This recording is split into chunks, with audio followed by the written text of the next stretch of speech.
To the fighter pilot, speed is life. This credo means harnessing the full power of their machine to outfly and outgun their opponent. Revolutionary technology takes fighter aircraft from the prop age to the jet age. From the verge of stall speed to beyond the sound barrier.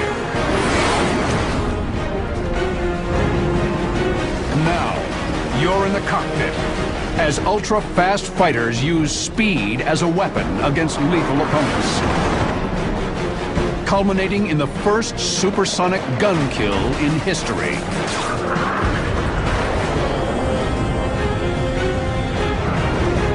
Experience the battle. Dissect the tactics. Relive the dogfights.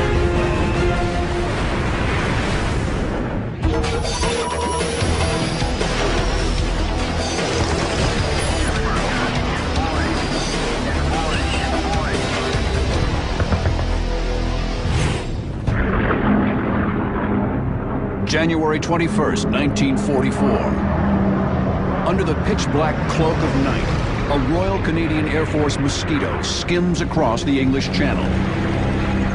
Its pilot is an American, Lou Luma. Going over the channel was like being inside of a black barrel. I mean, you didn't see anything. You didn't know where up was or down was or anything.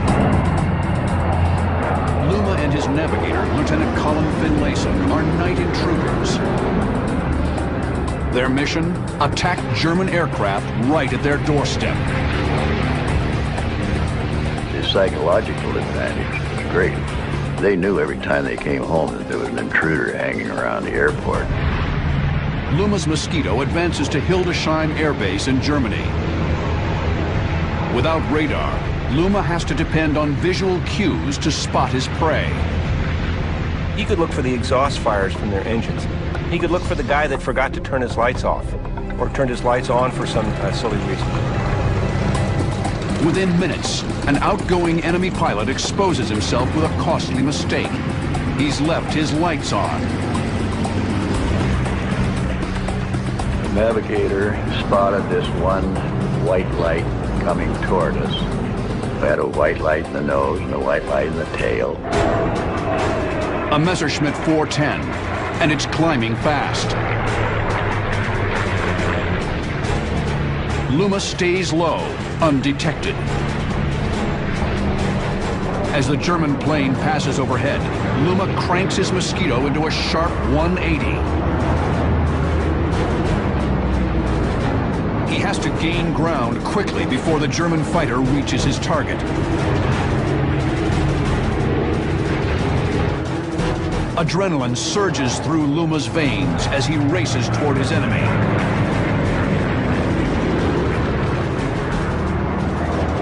There's two Merlins of mine with the throttles pushed all the way forward to catch him, because I didn't want him to get away. In his excitement, Luma closes too fast. He's about to overshoot the German. At that point in time, I'm just sick at the stomach. I think, God, I'm screwing this up. Luma slams down the landing gear and throws his Mosquito into a series of hard turns to drain airspeed. He manages to stay behind his prey. He opens up with all 8 guns.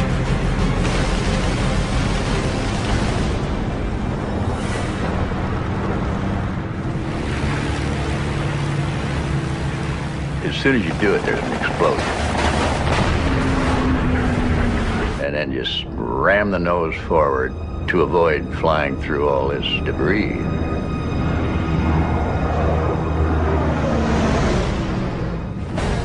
Later, Luma learns that the German pilot he defeated was a Luftwaffe ace.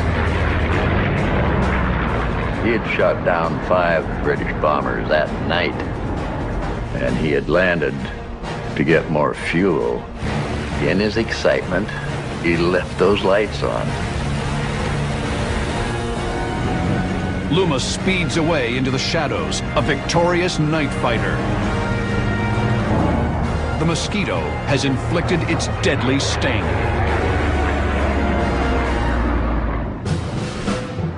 The de Havilland DH-98 Mosquito is one of the fastest airframes of World War II. A lightweight wooden frame wedded to twin 1,700 horsepower Merlin engines. The Wooden Wonder, as it became known, could reach speeds well over 400 miles per hour. There's nothing that was built then that would be able to catch you. Its performance and its massive firepower of 4 20mm cannon and 4 30 caliber machine guns made the Mosquito a force to be reckoned with. They could go on any number of utility missions and combat missions as well. Weather reconnaissance, photo reconnaissance, attack missions where they would actually put bombs on things. They could go on strafing missions down low.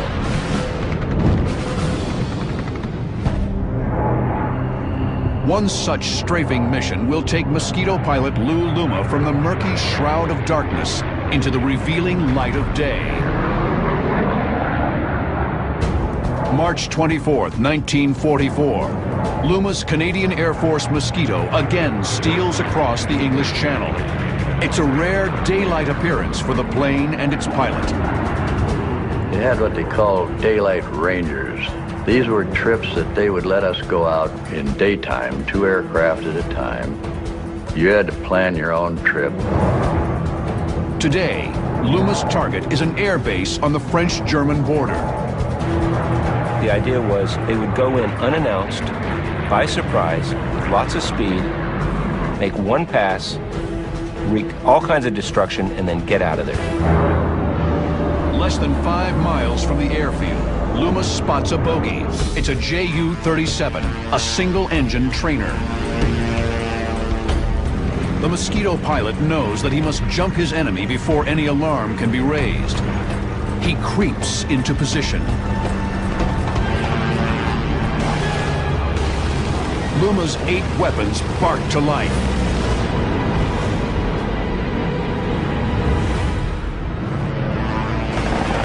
The German trainer disintegrates under the combined weight of fire. He probably never, ever knew what hit him. Luma continues to the airfield at about 400 miles per hour.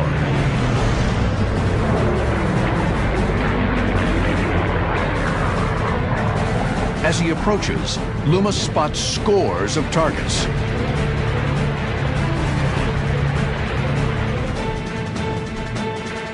Aircraft and gliders parked in the shape of an L along the flight line. We predetermined that we were only going to make 2 passes down the one circle to get in line for the other row and then get out of there. Get in, hit them quick, and get out quick. The Mosquitoes wade through the ground targets, ensuring the enemy planes will never claim kills of their own.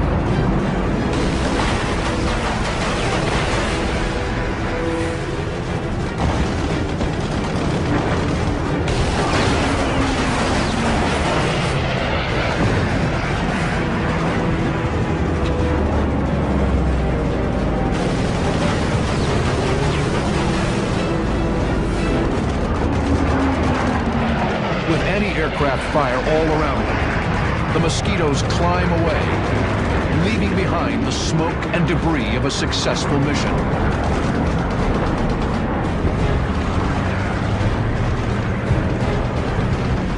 But halfway to the English Channel, Luma spots a new target.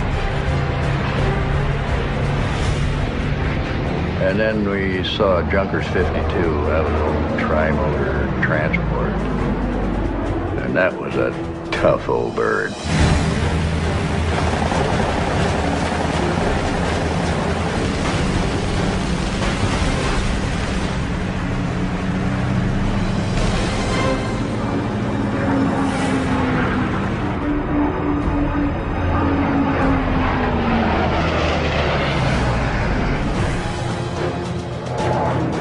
Puma breaks for the safety of England. He lands home having scored his 5th victory.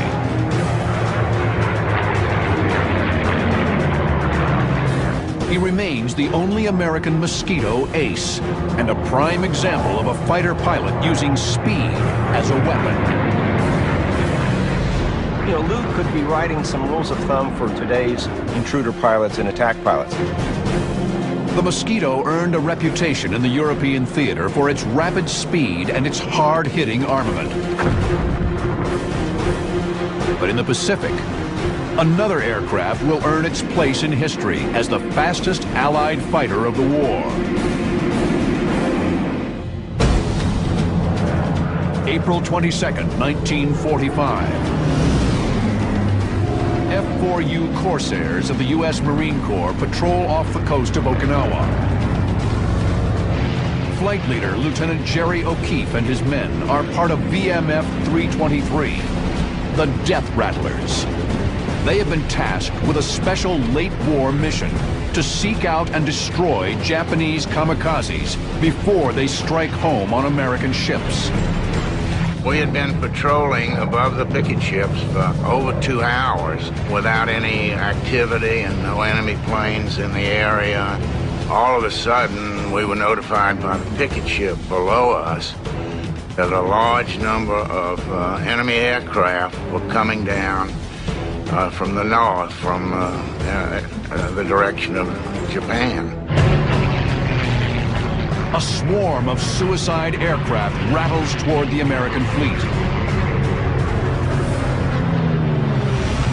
They begin to loosen their formation and disperse in an effort to present fewer targets to the advanced American fighters patrolling the area.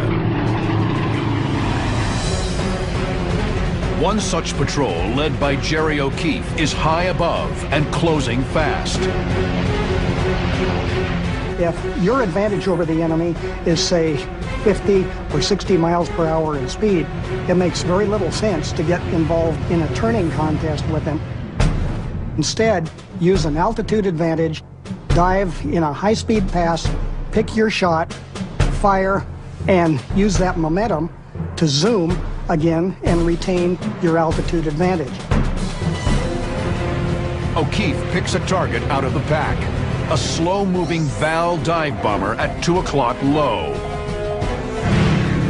Anxiously, O'Keefe slams his throttle to the firewall and dives, determined to land the first punch.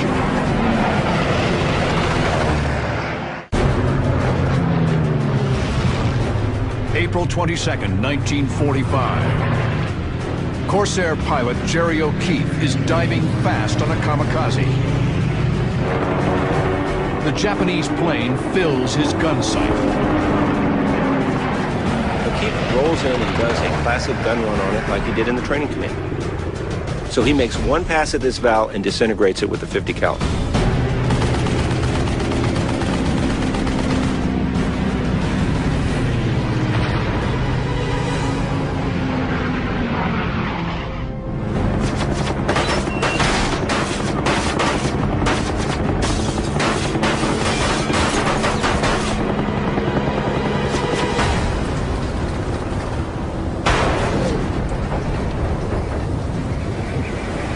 O'Keefe levels off with 6 more valves ahead of him.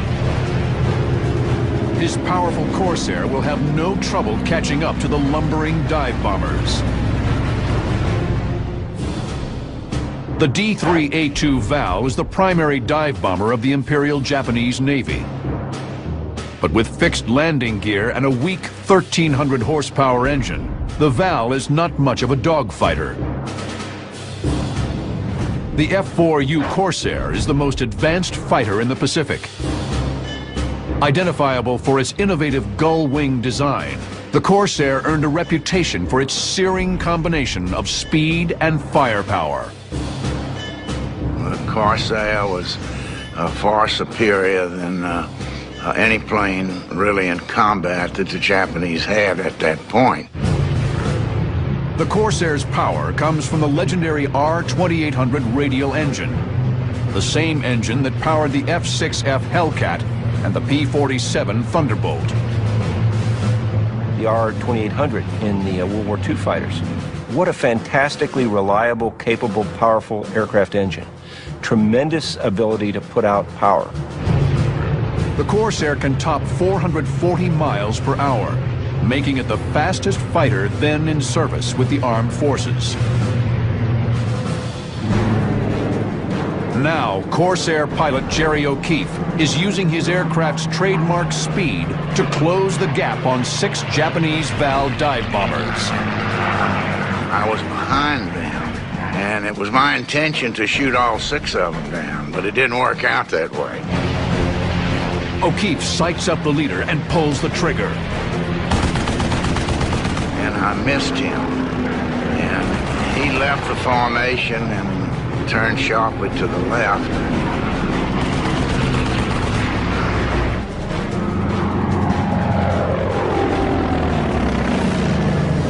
And I decided I was going to stay with him until we settled that matter. The Val dives into the clouds. O'Keefe doggedly pursues. I had put my landing flaps down a little bit so I wouldn't run past him. Finally, the Val pilot's luck runs out. Just wasn't enough cloud cover for him to get into. And then I had a dead-on shot from the stern.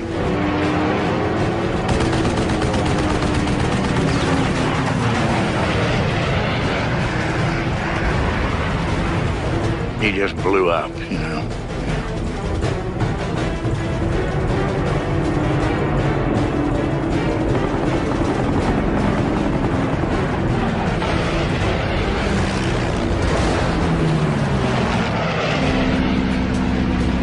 As O'Keefe returns to the fight, another Val comes screaming right at him. We went past like this, and then we both turned into each other to try to get an advantage. This kamikaze pilot has the heart of a dogfighter. The 2 aircraft engage in a deadly low-speed scissors above the water, taking O'Keefe to the wavering edge of stall speed. O'Keefe is lowering his flaps, slowing down. This is a Val that can fly actually probably slower than he can, trying to pull inside of it. On the second pass, O'Keefe lands a few hits. The dive bomber smokes, but its pilot refuses to back down. The kamikaze noses up, intent on ramming the Corsair. I guess he realized, that he was gone and wanted to take me with him, and I didn't want to go. O'Keefe desperately yanks the stick back.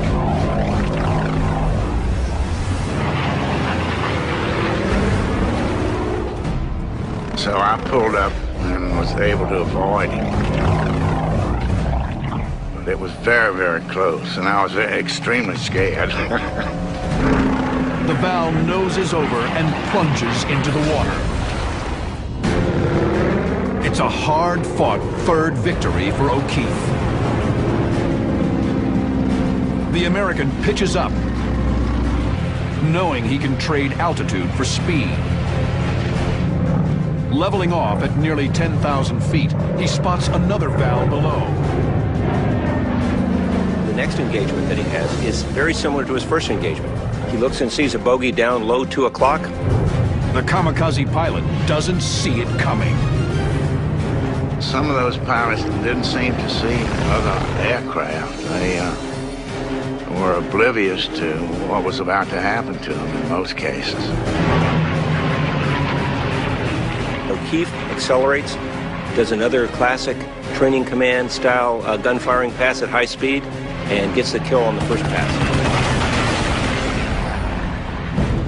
As O'Keefe climbs away from his 4th victory, he spots a lone Val off in the distance. No doubt on an attack run against the American fleet. With O'Keefe's engagements against the kamikazes at Okinawa, the great limiting factor is the amount of ammunition that he has in the aircraft. Low on ammo, O'Keefe uses his best asset, speed. O'Keefe trains his sight pipper, takes a breath, then fires.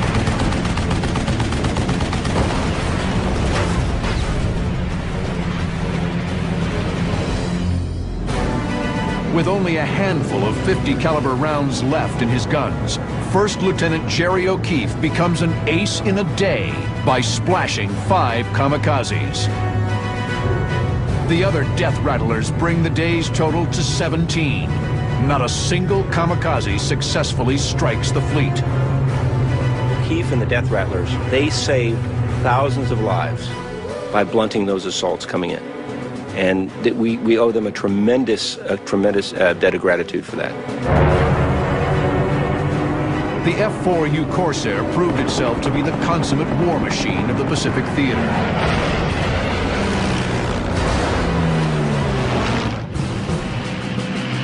But the end of World War II brings with it a quantum leap in technology. Pilots trained to harness the power of piston engines now had to adapt to the blistering speed of jets. The Korean War ushers in the jet age of air combat, where speed becomes a major factor in turning the tide for the Allies. December 17, 1950. 4 F-86A Sabre jets knife through the icy skies of North Korea. It is one of the first combat missions for the new swept-wing fighter. The stakes could not be higher. Before the F-86s came on, we're flying straight-wing F-80s. Good airplane, good flying qualities, but no match for the MiG-15s. The MiG-15s came on the scene, we were putting bombers over the north, and they were getting chewed up. We had to get air superiority, and the F-86 was the aircraft to do that for us. Lieutenant Colonel Bruce Hinton leads the mission. The North Koreans are unaware that the Americans are fielding new aircraft, and Hinton plans to keep it that way. We were cruising at a low airspeed to imitate F-80s to entice the MiG to show up and combat us. There's a saying in fighter aviation and dogfighting, if you're not cheating, you're not trying. So luring the enemy up for a fight, creating deception is all legal, and it's all encouraged, and it's anything you can do to get them going. In a matter of minutes, the enemy Air Force takes the bait. Hinton's wingman calls out bogies crossing the Yalu River at 9 o'clock and closing fast. 4 gleaming MiG-15s bore into the attack. The fastest dogfight of the new jet age is about to kick off.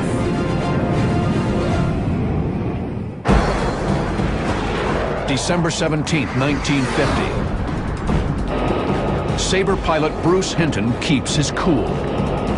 He's got enemy MiGs approaching his flight at breakneck speed, but he wants to lure them in close before he strikes. All we knew is we had to attack first. If they got on our tails, we'd have trouble. One thing you don't want to have is a MiG-15 on your tail. At all. Ever. Ground control orders the MiG pilots to get a closer look at the American fighters before they engage. As they pass beneath the 4 Sabres, the North Koreans catch sight of the swept-wing design. And to the MiG's chagrin, here's his airplanes sitting there that were every bit as high performance as they were.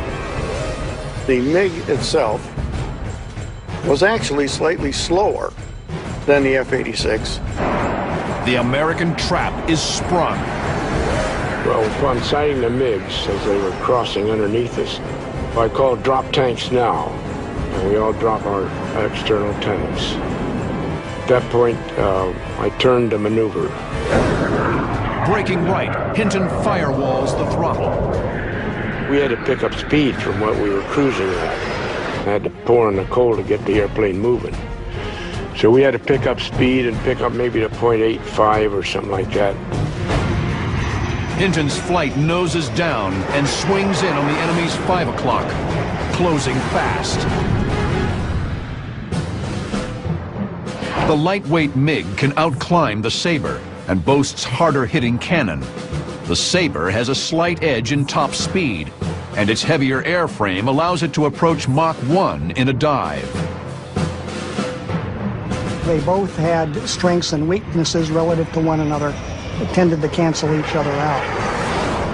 At jet speeds, suddenly everybody is butting up against the sonic barrier, and at about Mach 0.94 or thereabouts, everybody's capable of doing the same speed. So what did that do? That took us back into the turning arena. The MiG flight splits defensively. Hinton's targets, the MiG leader and his wingman, break left. They commit a cardinal error. They reverse their turn. So Hinton slides right in for a guns kill. Now here's a very capable and qualified gunnery pilot. Hinton's airspeed indicates 0.95 Mach, the knife edge of the speed of sound. He selects his target.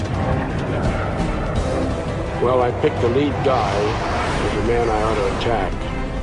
But then as I maneuvered, I said I'm going to get on the closest one. At about 1,500 feet, he pulls the trigger.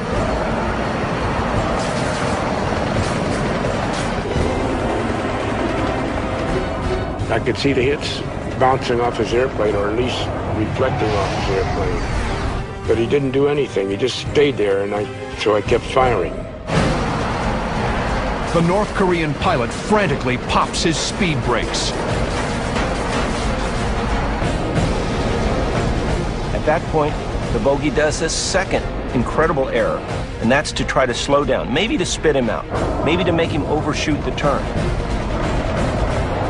I had to slow down to stay on his tail. I didn't want to get ahead of him. Hinton almost overshoots him, comes directly underneath the belly of the aircraft, 5 feet from him. So he can look up and see the rivets, and he's just hanging in there. The desperate MiG driver wings over and dives, hoping the American will turn him loose. No such luck. I followed him, and I let him have a long burst. And that's a lot of 50 caliber slugs. Well, at that point, he looked like he was really out of control.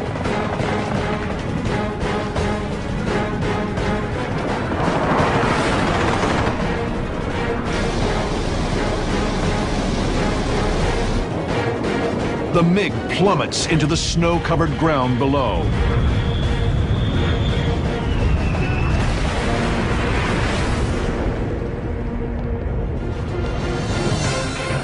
The rest of the MiGs use their climbing speed advantage to bug out of the fight. They just firewall the throttle and soon climb, and the F-86s couldn't keep up with them. Hinton has drawn first blood for the F-86 Sabre. Within weeks, air superiority over North Korea again belongs to the Allies. Though still considered a subsonic airframe, the F-86 proves that speed is often the decisive factor in aerial warfare.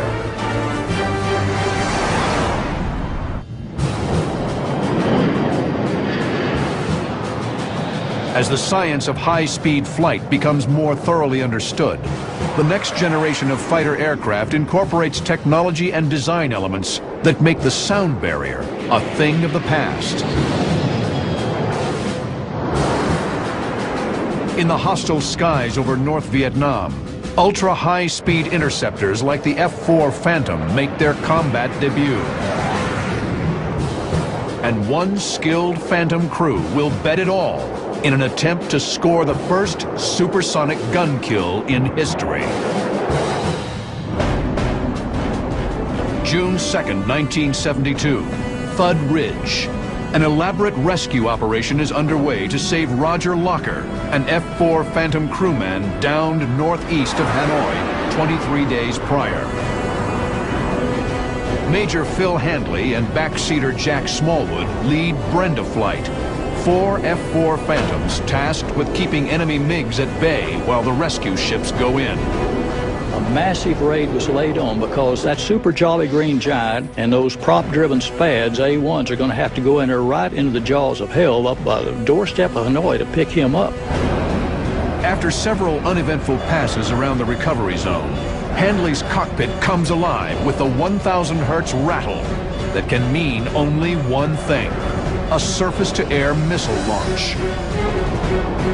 Handley turns into the alarm, scanning for telltale dust and debris. The SA-2 is a rather simplistic missile which you could defeat easily if you could see it in time. So we turn into it. We can't pick them up. I see no missiles, we don't see anything.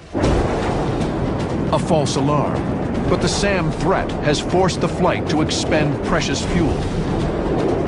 It was a typical day in that we were running out of fuel tanks. I was the only one of the 4 aircraft that had a centerline tank on it, 600-gallon centerline tank. Handley's element leader calls bingo fuel. He must break off with his wingman and head for a tanker, leaving only Handley and wingman Buddy Green to finish the cap. And just then, a warning from radar control. He said, Brenda 1, he said, this is Worm. You have bandits 123 at 8, 123 degrees at 8 miles. MiGs closing fast from 4 o'clock low, hell-bent on killing the Americans. June 2nd, 1972. Major Phil Handley and wingman Buddy Green have some unwanted company. Enemy MiGs on their tail. Handley breaks hard into the threat. My backseater, Jack Smallwood's doing everything to try to lock these guys up, but it's a look-down angle, and these aren't pulse Doppler radars in those days. Looking down into ground clutter is like looking into clabbered milk. The situation quickly goes from bad to worse. We're not picking them up. And just as we're getting close, my wingman buddy calls bingo. Handley's wingman needs to egress and refuel. The flight lead knows that separating could be deadly. The Americans disengage and head toward the Gulf of Tonkin. But on a routine check of his wingman's 6, Handley spots something. I see this glint of light behind Buddy, down low, about 4 o'clock. Well, MiGs are silver at the time, and nothing could be producing a glint of light other than a silver MiG. The Major orders his wingman to cross to his right wing, allowing him a better view. At a range of about 8,000 feet, there they were, bigger than Dallas, 2 silver MiG-19s, perfect sharp bearing aircraft. The MiG-19 is small, agile, and armed with 3 30mm cannon. Its twin engines each pump out over 7,000 pounds of thrust, making it the first supersonic fighter in the Soviet arsenal. The F-4E is the Air Force's ultimate version of the venerable Phantom II. Originally designed for Navy fleet defense, the Phantom's role evolved into that of a dogfighter during the Vietnam War. To that end, the E model is equipped with an internal 20mm cannon in addition to missiles. But the Phantom's reputation is built on raw power. Its twin J-79 engines pump out nearly 18,000 pounds of thrust each, allowing the massive fighter to double the speed of sound. The F-4 Phantom is truly the performance aircraft of its generation, and it comes to its own at high speeds. When you get that aircraft above 475 knots in a turn, it just keeps wanting to accelerate. In a dogfight, the MiG-19 is more maneuverable, but the Phantom has a huge advantage in speed and weapons systems. Now, Phil Handley is faced with a mortal decision. His wingman's fuel tank is running dry. but he wants to take a crack at those MiGs. I said, Brenda 2, you continue on out. I'm going to take one run at this guy. And he's in a voice just calmer than you can imagine. He casually said, I'll stay with you. Handley throws his J-79 engines into full burner and cranks back toward the MiGs. An incredible 9G pull. I was so full of adrenaline, I don't recall pulling any Gs whatsoever, but I slammed over 9 Gs on the airplane. And that, supported by God's radio G, I really just came around quick on these guys. In his dive, Handley's Phantom goes supersonic. The idea was to keep their energy up and to fly faster and use the advantages that the Phantom had. I went through the Mach at the 90-degree point and never came out of afterburner. So in the next minute and 42 seconds, I traded a half a ton of JP4 and 3 miles of altitude for airspeed in pursuit of this guy. While Handley dives, Wingman Green climbs sharply to gain altitude and conserve fuel.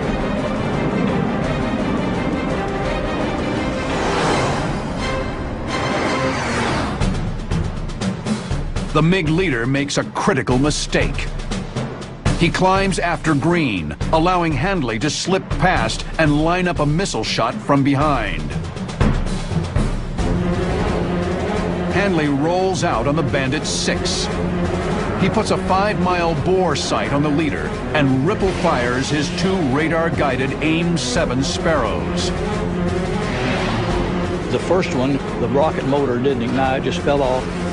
The second one took off and didn't guide, just went into a moonshot. Handley is closing at nearly twice his enemy's speed. If he continues like that, he'll overshoot them. He wants to take that energy, keep the speed without slowing down, and just fly a bigger distance through the air. And if he pulls the nose up, makes a large corkscrew maneuver and then back around, he will have flown the equivalent of 5 times the distance that the MiGs have flown. So that's how he keeps his airspeed and also keeps him in geometric position on his pursuit. Handley's radar-guided missiles are gone. He's down to his 2 heat seekers, the notoriously ill-performing AIM-4 Falcons. It was a hit-to-kill missile. That's all it had. So I slapped it down. The tone in your headset says the missiles are looking because it sounds like a NOEL razor. The lock tone sizzles in his headset. The time is now. Handley pushes the button and fires. June 2nd, 1972. Major Phil Handley launches his last 2 missiles at a pair of MiG-19s.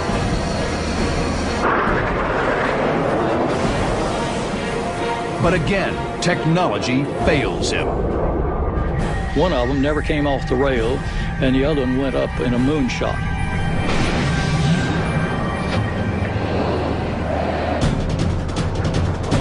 Left with only his 20-millimeter cannon and closing at over 900 miles per hour, Phil Handley is locked into a Mach speed version of a classic dogfight. He will attempt the first supersonic gun kill in history.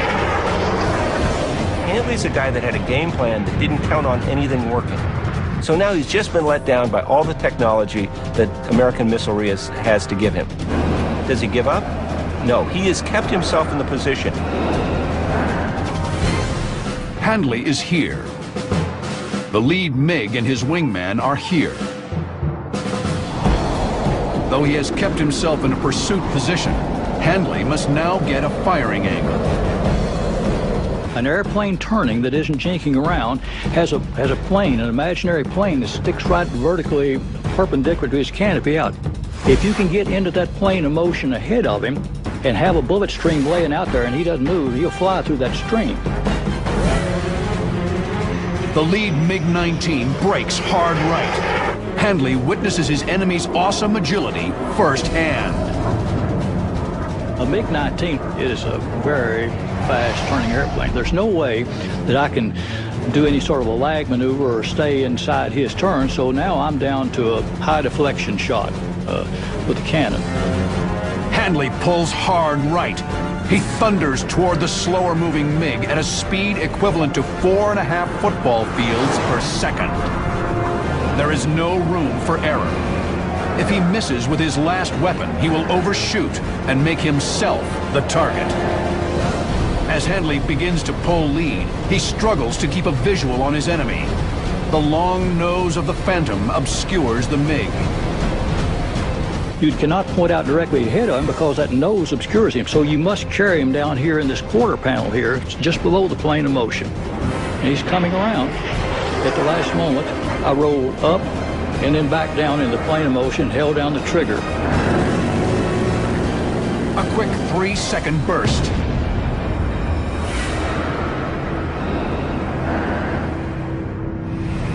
.310 20-millimeter rounds hurtle into the MiG's line of flight.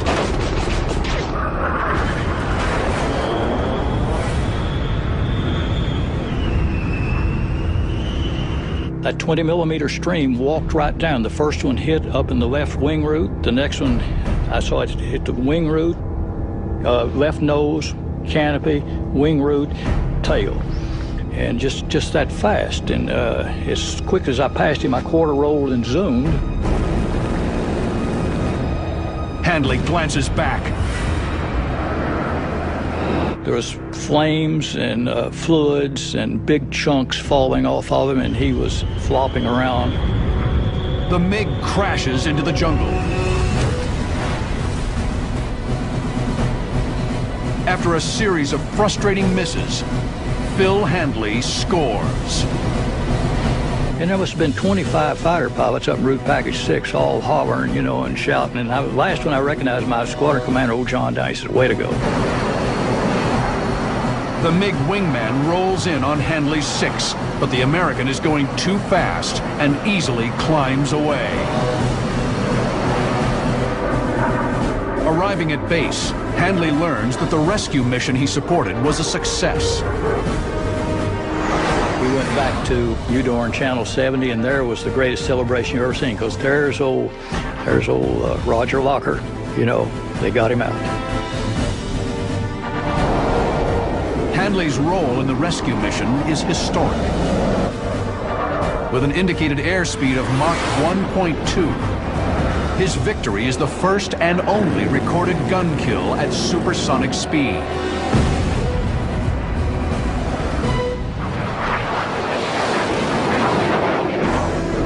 Most modern fighter aircraft are capable of surpassing Mach 2, indicating that speed and life continue to be one and the same. The question now becomes, how fast is fast enough? The question you have to ask yourself is, once you have a Mach 3 fighter or interceptor, what are you going to do with it? Because unless the enemy has a Mach 2.8 interceptor or fighter aircraft, what are the relative advantages of your airplane over whatever anybody else might have parked on the runway at the same time? Today's air combat tacticians are often more interested in the performance of an aircraft's weapons systems than the performance of the plane itself. You have very powerful, reliable radars. You have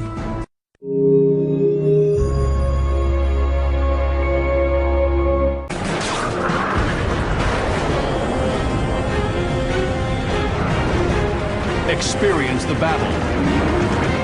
Dissect the tactics. Relive the dogfights.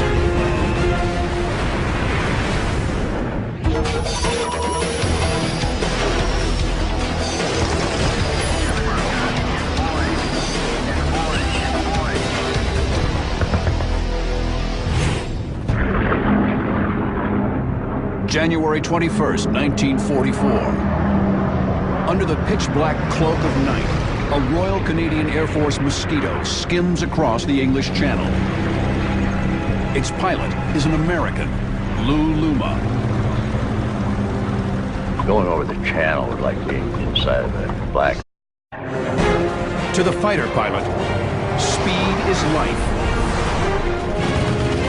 This credo means harnessing the full power of their machine to outfly and outgun their opponent. Revolutionary technology takes fighter aircraft from the prop age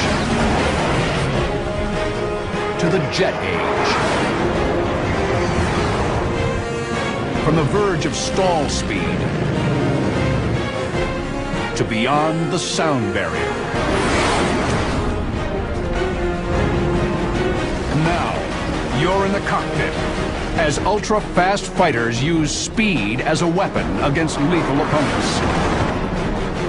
Culminating in the first supersonic gun kill in history. He's left his lights on. The navigator spotted this one white light coming toward us. We had a white light in the nose and a white light in the tail. A Messerschmitt 410, and it's climbing fast. Luma stays low, undetected. As the German plane passes overhead, Luma cranks his Mosquito into a sharp 180. He has to gain ground quickly before the German fighter reaches his target. Adrenaline surges through Luma's veins as he races toward his enemy. Barrel, I mean, you didn't see anything. You didn't know where up was or down was or anything. Luma and his navigator, Lieutenant Colin Finlayson, are night intruders. Their mission? Attack German aircraft right at their doorstep. The psychological advantage was great.